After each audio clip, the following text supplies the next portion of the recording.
The last thing that we discussed was about Amida al Karban. And we spoke a little about the Sugya and Tainis about Ma'amodos.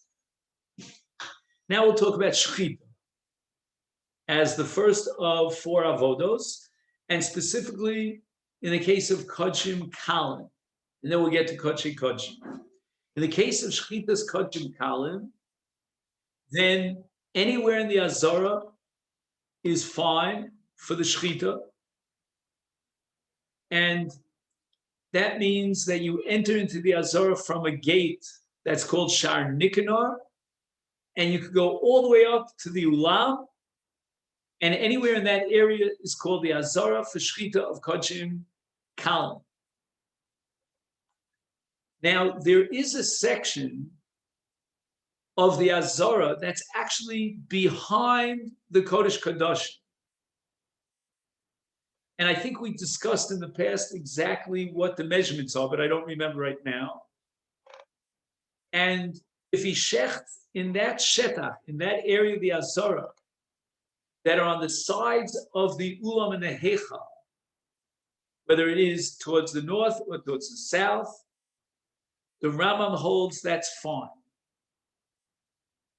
And b'di'evet, if he shechted the carbon inside the Heichal, it's ksher. Now, as far as Shechita in the Azara is concerned, we have a machlokas tanoim. According to one opinion, Tzarech HaShochet lios b'Azara, we don't care so much where the animal is standing as much as where the Kohen is standing. It's absolutely critical that the Kohen be standing rooted in the Azara.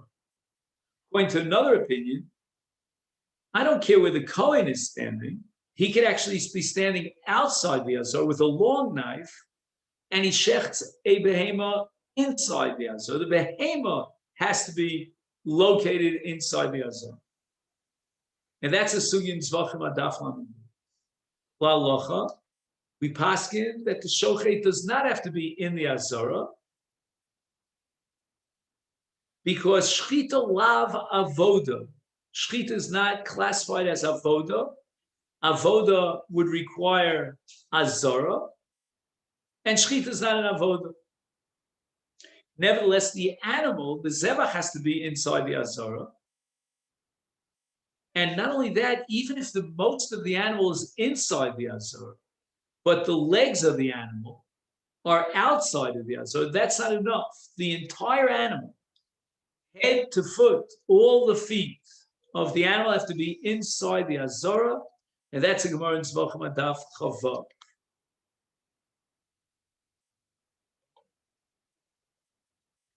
Tzarech sheyeh ha'oved omed bifnim Azara, v'ein dai sheyeh rosho v'rubo bifnim.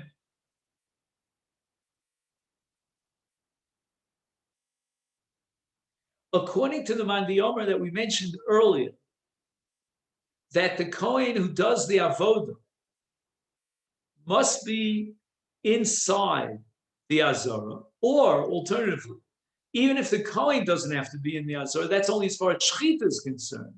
But for the remainder of the avodos, which is Kabbalah, Holacha, and Zrika, the Kohen has to be completely inside the Azara. It's not enough that his head is in the Azara, even if most of his body is in the Azara. But if his hair is outside the Azara, that will passel his avodah. That's called kula b'fnim. He's got to be completely in the Azara. Not even a hair should be outside the Azara. And the same applies to the animal. The animal, according to one man, the Omer, has to be inside for Shechita, but according to everybody, the animal has to be inside for Kabbalah Saddam, etc. Is Tzarech Shetei Behema Bifnim B'Avodas HaKabbalah, and it means the entirety of the animal. So again, as far as Shechita is concerned, we have one man, the Omer, who says that we don't pass it like that, that the animal doesn't have to be inside the Azara. for shechita. The Kohen has to be inside the Azor. But as far as Kabbalah is concerned, after Zrika, everybody agrees that the animal and the entire animal has to be located inside the Azor. And he quotes the Keren Ora here in footnote Kuf Lamed Dalid. So I'm assuming, John, you have the Mesifta. So take a look in Kuf Lamed Dalid. His topic was there, Im Tzricha Behema Lios Kula Bifnim B'Shas Kabbalah, or Efshar Lekabel Gam Im Raglo B'Chutz. The Keren Ora is not sure whether the animal, if it has one leg outside the Azor at the time of the Kabbalah Saddam, does that invalidate the Kabbalah?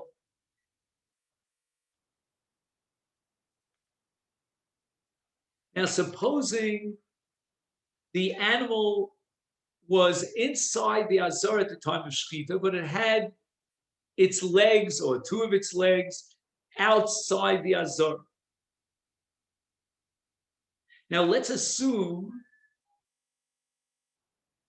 according to the halacha that we pass like that Tana, that it's not that the shochet has to be inside for the shechita, but rather the behemoth has to be inside in the shechita,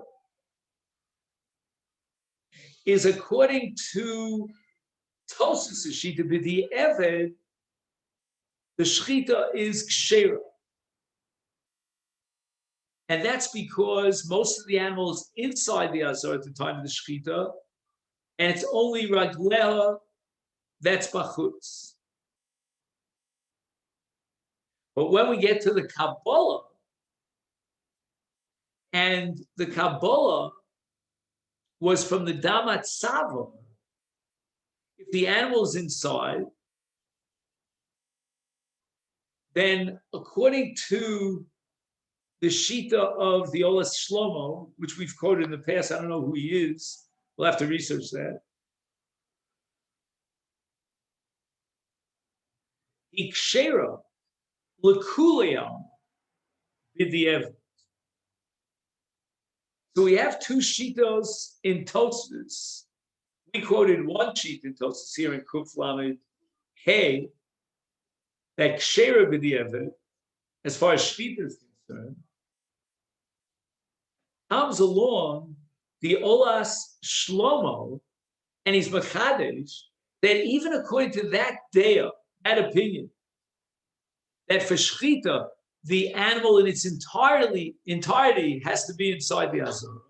And if its regel is outside, the Shechita is Psula, he would concede that when we get to Kabbalah Saddam, if the regel of the animals outside the Azor, that does not undermine and disqualify the Kabbalah, because the Kabbalah is the Damat Sava. And since the Damat Sava is coming from within the Azor, that's enough. And therefore the Kabbalah is Ksher. So here's an odd kind of case, according to this Ola Shlomo, where we're more machmir in Shechita than we are in Kabbalah, which is antithetical to everything we've been saying until now. We have machlokes, where the animal has to be inside or out, it's enough outside during the shechita, but everybody agreed that the animal has to be inside for Kabbalah. But now, paradoxically, we're being more mekil in Kabbalah, even though we're requiring that the animal has to be in the Azor for Azor. Nobody questions that premise. And as far as shechita is concerned, we're paskening that the animal has to be inside during the shechita, but yet, if Ragla B'chutz, we can be more mekil in the case of Kabbalah Saddam than we can in Shechita. Even though with regard to Shechita, we had one man who said you don't even need that the animal be inside the Azor for Shechita, which for sure in the case of Kabbalah, we require that the animal be inside. So despite that, paradoxically, we have here in the Ola Shlomo a kula with regard to Kabbalah. And the animal could be Ragla B'chutz because the Ikar is the Damat Sabur for the Kabbalah.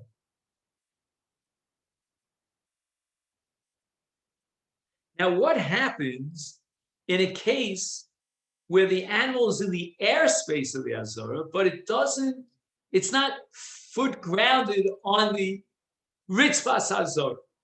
Do we need ritzvas hazara for the avodas hakorban, or is it sufficient to have avir hazara? So we have a case where the animal is somehow suspended in air. We're hanging it up, carrying it in a pulley system or whatever it is. The animal is inside the azara, but it's not grounded on the ritzvas hazara. Nitla bi'avir hazara v'shachat. So again, we have a kula in shchita. We saw before a kula in shchita that the kohen could be outside the azor with a long knife because shchita lav avoda, which would certainly not be acceptable for Kabbalah v'elech, because then the kohen has to be in his entirety, his whole body has to be inside the azor.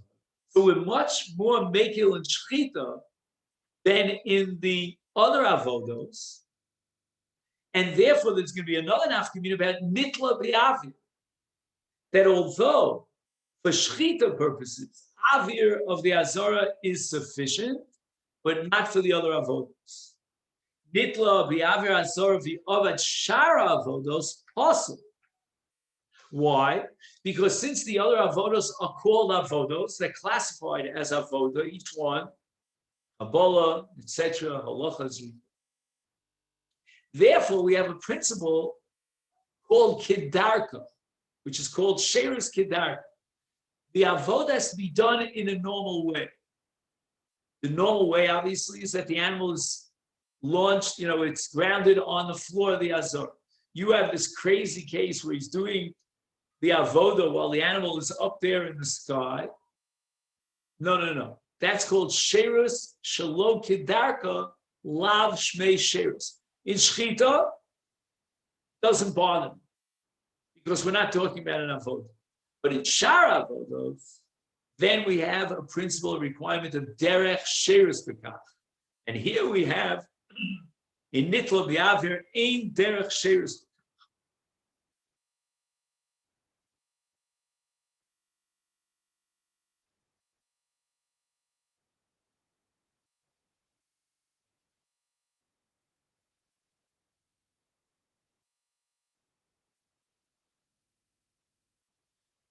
Okay, now we have a Gemara on Daf Chavav. This one I don't understand. Let's see if we can work that together. Tola habehema bi'avir azara b'shachta. What? We said that is kosher. Then he writes, O kibel doma. Kosher.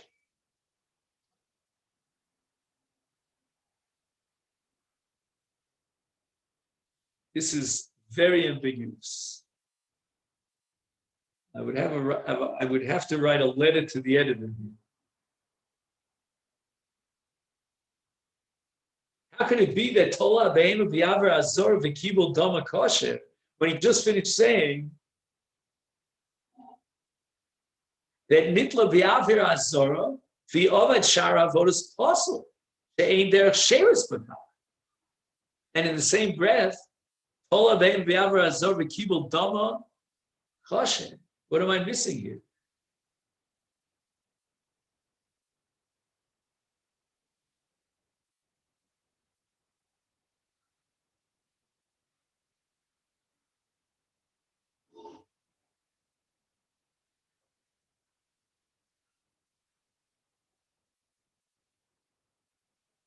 I don't know. Write a letter to the editor. Yesh Misha Kosav, Sheshitas Rashi, Shebavodos, Shedinam Leoses Behechal, Tzarcha Kohen Lamad Behechal, Eno Yochel Lamad Mibachutz Lehechal, Belasos Maisa Avoda Behechal. So this halacha that we saw in Shchita, that the Kohen could be grounded outside the Azor with a long knife shechting the animal b'fnim inside the Azor, does not find its parallel with regard to the avodos that require heichal. Like, for example, avodas Yom Kippur. There, The Kohen has to stand inside the Heichal. Okay, so all this is Kodshim Kala. Now we get to Kodshim Kodshim. With regard to Kodshim Kodshim, we're not going to talk about the Azara as an entire area for Shechita. We're going to talk about Safon. And Safon is a requirement in Shechita, Makom Shechita, in Kabbalah's Dam. It's got to be in the Safon of the Azara.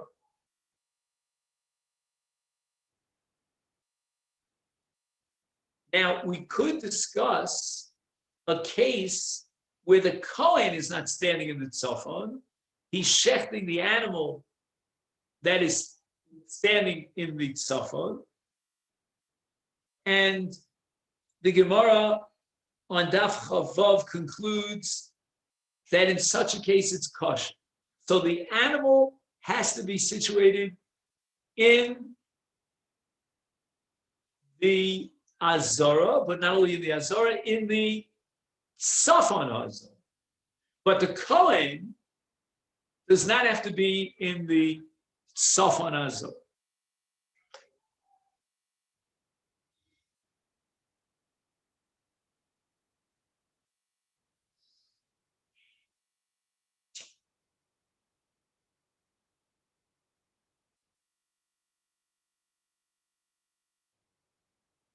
Now, with regard to the Azara, in the case of Kodshim Kalim, certainly for Kabbalah, Ve'elach, and maybe even for Shechita, according to our Sakha, we needed that the entire animal be inside, with no regal outside the Azara, except for the Karanora, who had doubts about it in the case of Kabbalah because of the Damat Tzava. But as a general rule, let's just simplify it. In Kodshim Kalim, we need that the entire animal be in the Azara.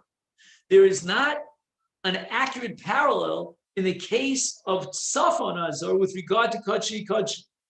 There, we need Rosho Verubo in the Tzafon.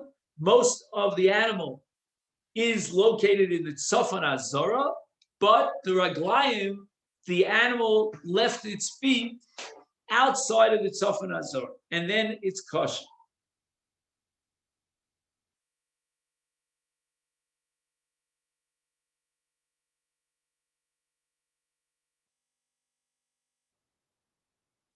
There's no such thing as Safon with regard to the Shechita of Kodshim Kodshim in the Avir. There's no Avir in Safon.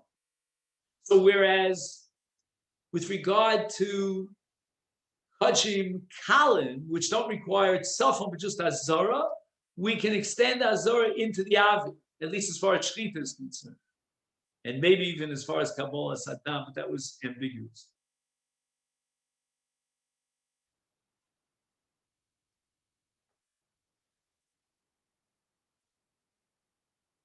So Azara can encompass its Avi,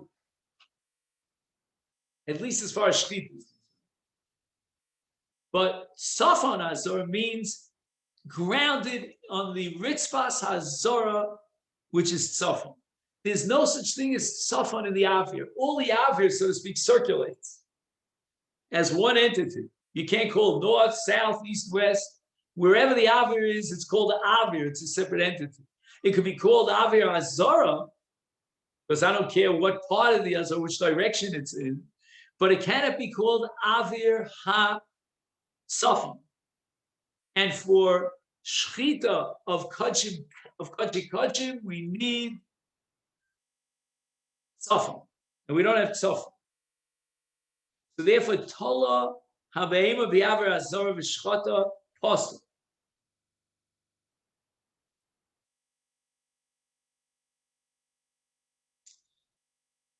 Now, we came to the conclusion that as far as Kodshim Kodshim are concerned,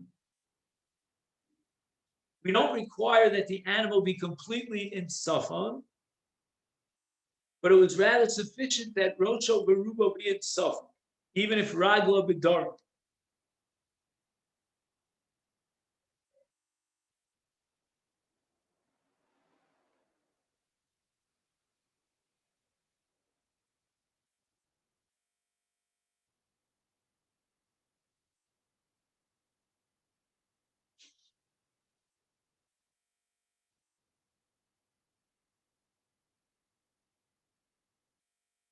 Once again, the next part, we'll go over to page Ches. Just see what time it is. Oh, good. We still have a few minutes.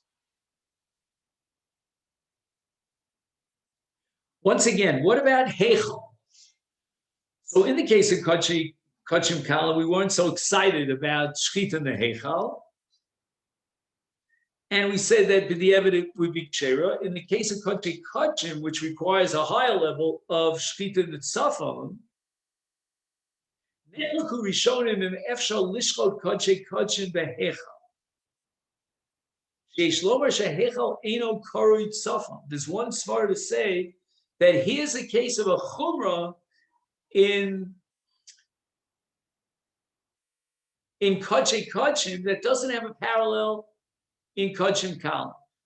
In Kodshim Kalam will be Mekil, and we'll say that if the Torah requires Shkita B'Azara, then Adarabah Heichal is even better than the Azara.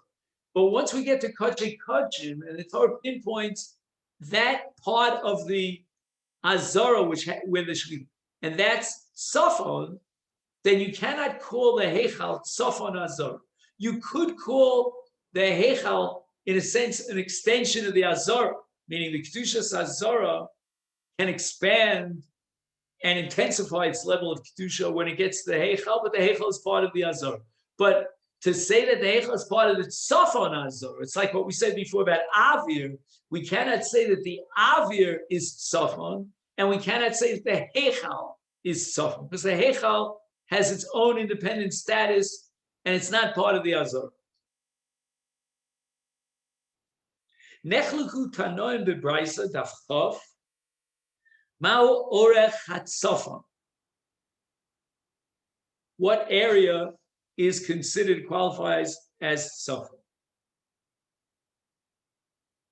So now we're going to talk about the orech of the tzafon, which means the length. Later on, we'll talk about the width of the tzafon. I don't know if we'll get to that today.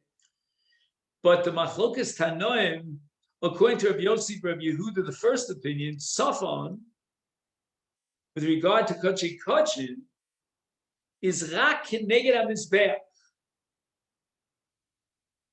So this is a sugya Masechta Yoma, I believe. Does he quote Yoma? I don't know. So we need what's called keneged hamizbeach, and that is the shetach, the area between the Kosel HaMizbeach HaTzfoni, so the northern flank or wall of the Azara, Ad Kosel HaZora HaTzfoni. So from the Mizbeach to the Kosel HaZora, all on the Tzafon. But it's got to be Keneged HaMizbeach. It can't be to the left or to the right. Rabbi Elazar Reb Shimon holds that Gam Tzafon Azora B'chelik Azora Shebein Ulam LeMizbeach Kari Tzafon. Now Rabbi Elazar is going to expand the area of Tzafon with regard to the Azora, and it's going to include, which I think, if I'm not mistaken, is 11 amos of that part of the Azora which is between the Ulam and the Mizbeach. Let's just see, he has a little bit of a diagram here. So you'll see the Mizbeach, which goes from Tzafon to Daro, and the Ulam, as you enter into the Beis HaMikdash, you're going from east to west. And now we start with the Shita of Rabbi Yossi, Rabbi Yehuda. You'll see that you have a very definite area called Safon, which is colored in white. You have that? And that white area is Keneged, is Bein Kosel LeMizbeach.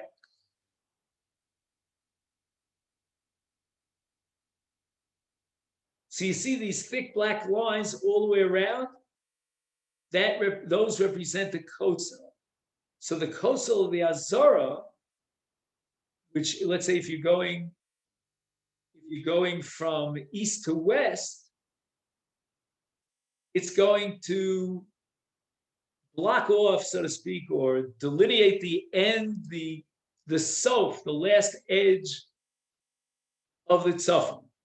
And that's called the kosel ha'azora tzfoni. And then you have, moving to the left, the kosel ha'mizbeach tzfoni.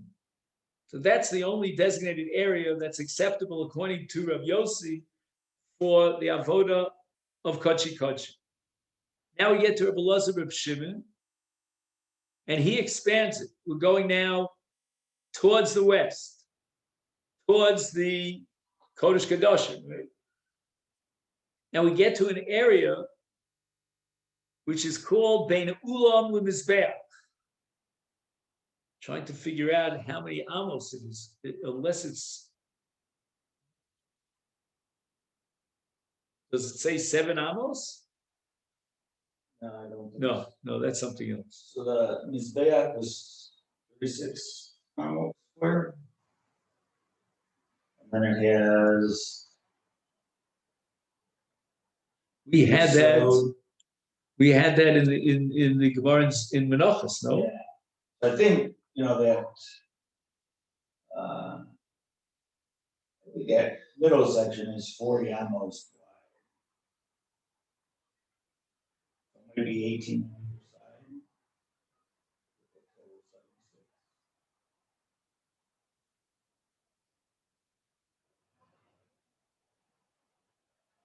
side. Unfortunately, it doesn't break it down into smaller numbers. I don't know why he didn't do that. Right? Now we get to the third shita, that's Rebbe, and Safon is a much more expanded area. It's the Azora Tzfoni from the Shar Nikanor, so we don't have to wait till we get to the northern part of the Mizbeach. Already you have north when you come in to the Azora. You come into the Azora through the Shar Nikanor, and then you have Tzafon, which is going to be to your right. Right? You're going in through the Mizrach towards the Ma'arav, and then you turn to your right to the Tzafon. And all that area, after you enter into the Mikdash, which includes the Ezras Yisrael and the Ezras Kohanim, that whole area is called Tzafon. Why? Because it's in the Tzafon.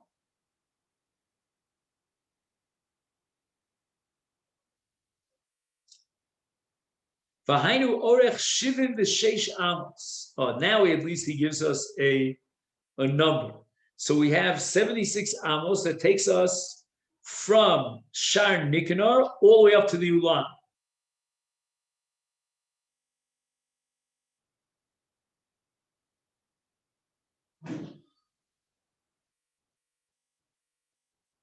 Because once you go into the Ulam, then you're already in the Hechal area. We said that Hechal is not Tzafon HaZorah. Tzafon HaZorah requires HaZorah. So we have 3 shitas. We have Rabbi Yossi, that's the most machmir shita. He really limits Tzafon. We have the second shita, Rabbi Elazar, who expands the definition of Tzafon, moving towards the west.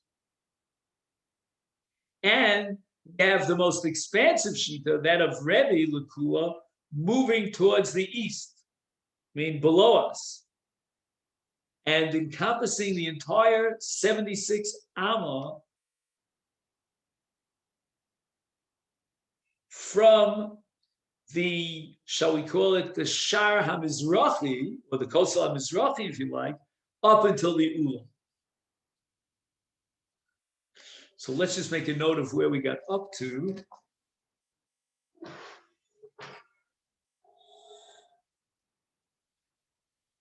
And that is Rochav HaTzafon. So we're still learning about the Shechita of Kodshim.